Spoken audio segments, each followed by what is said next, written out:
Hello there and a very good evening. Welcome to another episode of the People's Platform for the News First Team. I am Jaimal Ratnayaka. Today we are going to talk about human capital. As you know, Sri Lanka went through an unprecedented economic crisis last year, leading to an exodus of skilled professionals and also educated persons leaving the country. But we are now slowly and gradually getting back on the right track, and measures are being taken to bring back and incentivize those skilled individuals, and also to equip our younger generation of students and citizens to face the world and to help grow our economy in the future. To talk about that and much more from a more state-related perspective, we have in our studios today Shanika Mayadunne.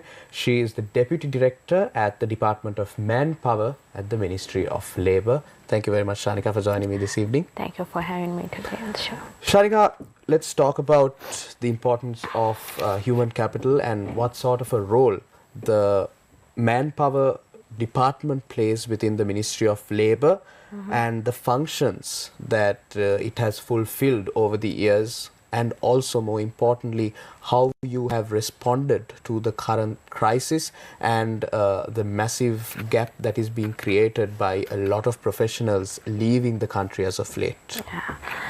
First of all, again, thank you very much for having me on the show today. Department of Manpower and Employment was established in 2010 through an extraordinary gazette notification, and this was initially functioned under the Ministry of Labour, Labour Relations back then.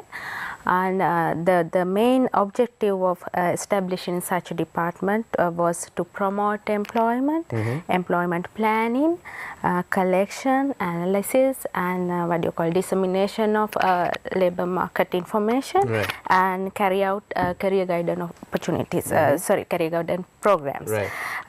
So according to the Gazette, I have Gazette with me, we are mandated to carry out mainly 5 functions. First one is formulation and implementation of the National Manpower and Employment Policy. Second one is employment creation and promotion activities. The third one is conduct career guidance programs, collection, analysis and dissemination of information of the labour market. And finally, to operate all the functions performed by the Public Employment Service, we call it PES sectors. So the department is now functioning under the Ministry of Labour and Foreign Employment. Previously, in the previous government, it was under Ministry of Youth and Sports. That's another problem when the government changing the everything getting the scopes are changed. Yeah, that's another major issue in Sri Lanka. But anyway, so at the moment, department is having nearly 500 employees. Most of them are attached to district and divisional secretariat. Yes, including both career guidance officers and human resource development officers. Most of in the main objective, among the main objective of the department, the priority goes to create a world-class or globally competitive workforce. So for that, department is carrying out various programs under the guidance of our Director General, Mrs. Anusha Kokula Fernando. So among these programs, mainly we are doing career guidance or career awareness program targeting school children, and also career seekers, job seekers through our PES centers. We have 25 PES centers all around the island. So these PES centers are creating, a platform for job sourcing and delivery. We register job seekers and also the employers, and the employers have space to select suitable individuals for their vacancies.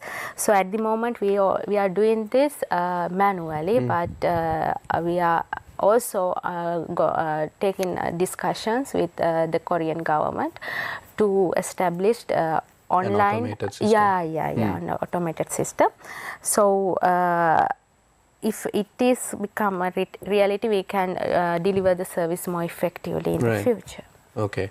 So what sort of measures has the Department of Manpower and the Ministry of Labour as a whole taken to address the current situation where a lot of professionals are leaving the country for greener pastures? Yes. This is something like that I can say. People are leaving the country because here we are having a crisis situation. So we cannot stop migration. You know, they are leaving the country. They are leaving the country because they are seeking better working conditions, better living conditions, quality education, and also for better salaries as well. So what we have to do is, if we don't have those facilities in Sri Lanka, we have to provide them. But as a department,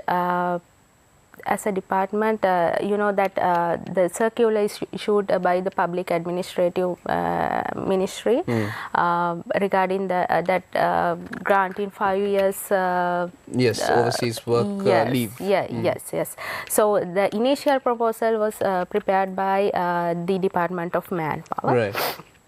And initially we thought of, we proposed actually apply this only for non-executive staff, those tertiary and secondary and primary staff. That includes the KKs, drivers, clerical staff, and DOs. There are a huge amount of DOs, development officers. But when the circular issued, the things got a little bit changed, and it applies to the whole public sector. Sector as well. Yes. Right. So, can you just tell me how the Ministry of Labour and the Department of Manpower, like you said in your opening remarks, that it compiles information regarding the labour market. Concerning labour migration, can you tell me how many, do you have statistics, have you compiled statistics of how many skilled professionals have left the country, how much you need, how many people you need to retain, and so on? Yes, I don't have that much of information, but I can say that in 2022 it is recorded nearly 300,000 employees left the country for jobs. And is this overall or only from the state sector? Overall. Right, in this year, in 2023, from January to May, it is recorded as it is 73,000, around 73,000 for now.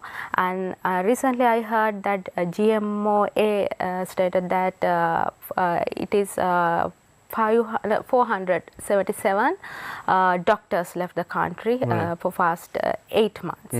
So this somewhat huge amount. Actually, Sri Lanka is experiencing this throughout past decades, but with this current crisis, Right. So, can you tell me what the Department of Manpower is doing in terms of providing career guidance to younger people who are just breaking into the job market? Are there any facilities in place to cater to such career guidance opportunities, and also to allow them to hone their skills and be better equipped when they come into the job market? What sort of arrangements do you have with, say, state universities, for example, to integrate them into the job market easier in a better way? When it comes to career guidance is a mandatory subject for the Department of Manpower, as I said before. We offer career guidance services through our PES centers, as I said before. We have 528 career guidance officers and human resource development officers. So they are conducting career guidance, mainly career awareness programs targeted in school children, and personalized, customized career guidance services for job seekers who came to their job centers. Those job centers are established in district secretariat, all 25 districts, covering all 25 districts. And at the moment the problem was department carry out these things throughout last 13 years, but people didn't aware much about this. So we use our social media platform to reach the younger generation and promote these awareness programs and services through social media. We have a Facebook page and a YouTube channel called Inspired Career, and also we use TikTok and LinkedIn to aware people. Actually, and also we have career key tests. You know, we use career key test to identify the potential of school children or job seeker or any individual, and to smooth the career guidance services. So we recently made a online system to carry out the career guidance, career key test. Initially we did it manually. Now at last year we initiated that system. Right. So Shanika, talking about creating a workforce that is equipped to deal with the current requirement in the economy, we have seen and we've read about how Singapore was, when they were a developing nation, what they did was they identified certain areas which require the most amount of capital or human capital, and they educated their younger generation to be people who are required for such areas. So is there any sort of plan in place by the Department of Manpower and the Ministry of Labour to identify key areas that require more number of skilled employees and to train people or to train students in order to fill those gaps in the future? Yeah, actually we are working with chambers and also what do you call, EFC, Employee Federation of Ceylon, to identify the trend of the labor market. We have continuous discussions with them, and also we work with universities, university career guidance centers. Units, okay. Units, yes. And also we are actually now creating, there are ongoing discussion to create labor market information system, because we are lacking data. That's the problem. It is very important to have data. We need data to see the trend, and then we can create the workforce according to that. Tell me a bit about how you are working towards obtaining that data and also setting up a database, putting in, introducing a system that is able to collect accurate data to identify relevant areas that require more skilled personnel. Just elaborate on that, please. Yes. Data in the sense we need, actually at the moment Sri Lanka having more art graduates. We are focusing on promoting STEM education. The data we need in every age, you know that in O levels we can see so many dropouts from O levels and A levels. So recently we have a discussion with Ministry of Education and Ministry of Department of Examination, and we collect data related to school dropouts. And we use our officers to collect those data and find those students and provide them career guidance, and if they require the vocational training, provide those services too. And through that we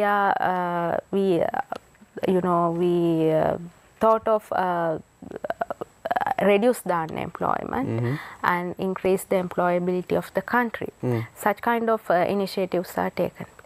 Right. So, Shanika, since you are also from the state sector, I want to ask you this question, because a lot of factions have claimed that the public sector in Sri Lanka is bloated. They say we have, I think, if I'm not mistaken, there are about 1.5 million state workers in Sri Lanka currently. Yeah. And one of the key areas that a lot of people are harping on that requires reforms is the state sector in the country. So what sort of a role does the manpower department play in maybe trimming down the state sector, but also allowing individuals that are in the state sector to be more versatile, to fulfill a number of duties and responsibilities in order to streamline the state sector in the future? The thing is, there's a problem in the government sector, that is we do not act collaboratively. There are so many ministries, departments and institutions, public institutions, that we doesn't know each other. Some works are repeat. The Department of Manpower in the previous ages, we have done that entrepreneurship development. Right. And there we know that there's a separate division in the youth ministry called SED. They also doing the entrepreneurship development, something like that. So we came to know that recently there were 81 public sector institutes who work related to promote this entrepreneurship development. So it's not streamlined at all, is it? Yeah. That so we want to know each other and avoid repetition of the work. And recently we prepared a concept paper and gave it to a parliamentary committee, and recently they have some discussion related to this, to avoid this and work collaboratively. So I miss your question, I guess. Yeah, so my essentially the basis of my question was how we can make state sector employees more versatile in order to trim down on the workforce in the state sector, so that a less number of people can carry out multiple duties and functions. Yes. The thing is, we promote entrepreneurship. We do not create entrepreneurs, but we promote. There are institutions to promote entrepreneurship. So like that, and in schools we do not promote public sector. But most of the people willing to join public sector because of the pension. So but it is useless, and we promote in schools. Then we go to schools and speak to children, and we telling them, interact with them, and we giving them example from the globe, and that this kind of storytelling. They not want to know the world, that people in the rural areas, they are not much interact with the internet, and they doesn't know the world. So through that we are trying to give them, aware them what sort of things, that the opportunities around the world. So that's the things we are doing at the moment. Right. Okay. So we are in conversation with Shanika Mayadurne, Deputy Director, Department of Manpower, attached to the Ministry of Labour. We will continue the conversation after the short commercial break. Stay tuned to the People's Platform.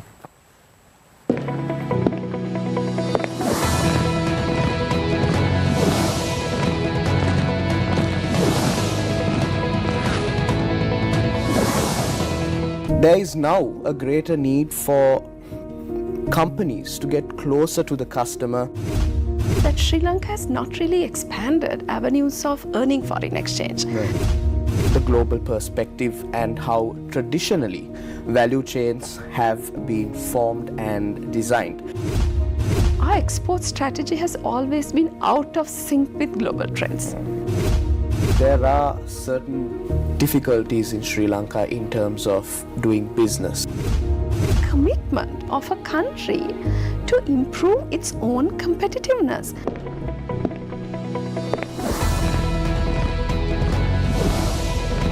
The People's Platform, every Monday and Friday at 7:30 p.m. on TV1.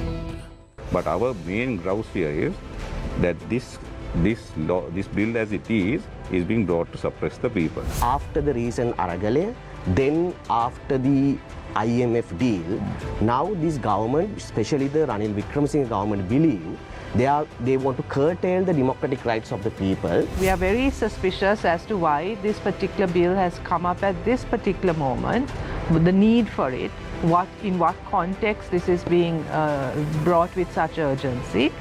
You will have DIGs issuing detention orders, and we know that there has been a history of abuse by the police. So giving that power to the DIGs I see it as extremely problematic. So there was no involvement of any politicians or you as the minister on Not at all. Not at all. Once they completed the draft, I myself studied it, that I wanted to make few adjustments. Face the Nation, Wednesday nights at 9:30 on TV1.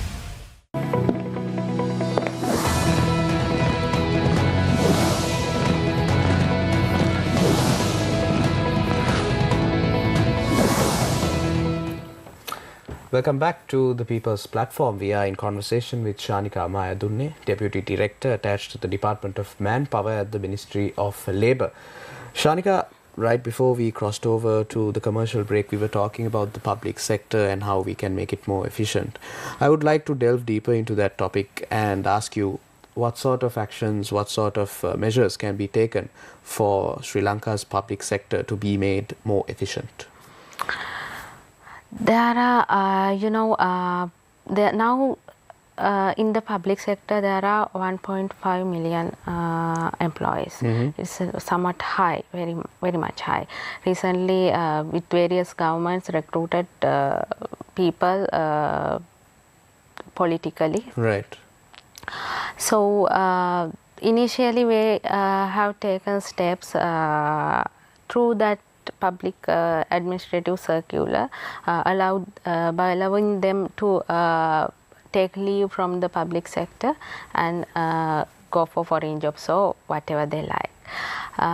So now what we need is to reduce the amount and restructure the departments and the organization.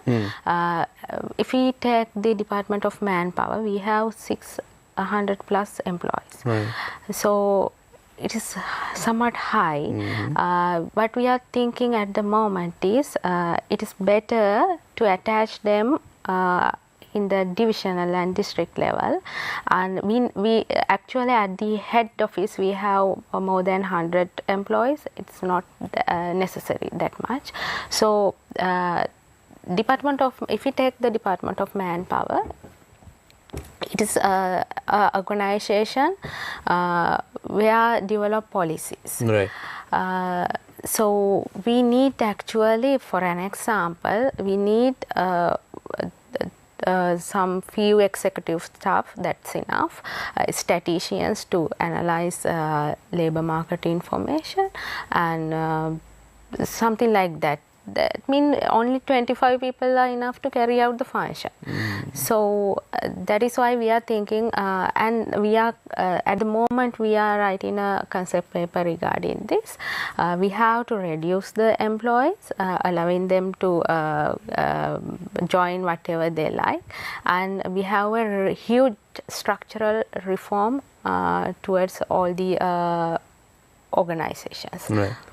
Yeah, that's what I'm thinking. Okay, so let's talk about bilateral partnerships between other nations. There are partnerships between Sri Lanka and other countries, particularly Japan and South Korea, where workers from or employees from Sri Lanka go to those countries and obtain experience.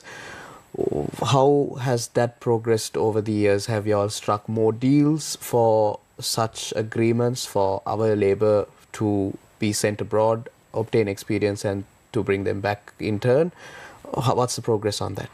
Actually, what do you call labor?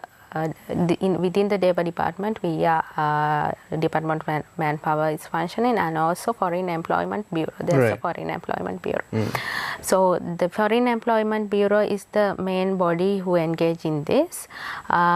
Recently, I don't have a statistic at the moment, but we have agreement with Korea and Japan to what do you call share employees? Yes, to share employees. At the moment, we are promoting this also through the Department of Manpower.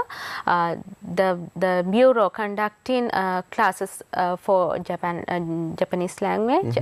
They need, the thing is, they are the huge quota, a big amount. I can't remember exact amount, but people in 2021, I guess, I can't remember exactly, but only 3 people went through the bureau to Japan, because most people are do not take in the classes, and there's a what do you call that, there's a level to achieve level of Japanese language proficiency that you must achieve before you are enabled to go for employment there. So why do you think that is? Is there a breakdown in communication, or are the people unaware that they have this opportunity but they are not willing to undergo those classes for them to unlock that opportunity? Both. They are, the main reason is in rural areas the classes are not conducted in rural areas. Then if you take Ratnapura district, classes are conducted in Ratnapura city, but the people who live in the edge of the district, they cannot come access the classes. That's the problem. So it is necessary to establish branch out to them. So have you looked at maybe introducing remote learning methods such as learning through Zoom and so on, because we know how through COVID remote learning became a big hit. So has that aspect been looked into? Yes, it is happening at the moment. The Foreign Bureau conducting sessions through Zoom, but the thing is most of the areas do not have access to internet. That's the main problem. So, but however, we are taking those classes under the guidance of our secretary and the minister, but there are some issues at the moment. So earlier on in the program, you said that a lot of the people who are interested in joining the public sector are only attracted to it because of the pension scheme. But we know that for a country to function smoothly and also for an economy to thrive, we need to have a very strong public sector, because all of the ministries, all of the other roles and duties must be carried out by individuals that have a higher cognition or higher capacity to actually go out and get things done. So how do you think that we can move ahead to make the public sector as attractive as the private sector, Shanika? What are your thoughts on that? For that, everything must have to change. Even the look of the department, and we have to, most importantly, work hard, we have to work smart, we have to deliver efficient services without throwing files away. We have to act quickly, we have to respond them quickly, we have to develop such kind of ethics among the employees, and also government has to allocate more money, because the thing is, however, the people are attracting to the pension, but they have very less salaries. Right. So Compared to the private compared to the private sector. So they think it is enough working a few hours for their salaries. Right. That's the problem. So, okay, they believe that the remuneration they get Yes. is not enough for the work that they put in. Therefore, they tend to laze around, maybe. I don't want to use that word, but they tend to laze around. That Yes. creates, in turn, an inefficient public sector. Yes. So, you believe remuneration will be an incentive to give them more motivation to work harder? Yes. What other aspects would Because you like to... because the salaries is not enough even to for to their run a month. yes, okay. yes, their travel expenses, they to look after their children. Right. It's not enough actually. So yeah, it has to be done, and of course the need to train. The continuous training is essential, because I know in the Department of Manpower, the career guidance officers had training when they enter into the service department at the very beginning in first batch in 1999. After that, they haven't received any sort of training, which means that they are not up to date with latest trends. And most of them, some are searching for the information, entering a few courses and finding them. There are opportunities, but we have to have proper agenda for that. Right. Although there are opportunities, one, people might be unaware of them, and two, those opportunities are few and far between.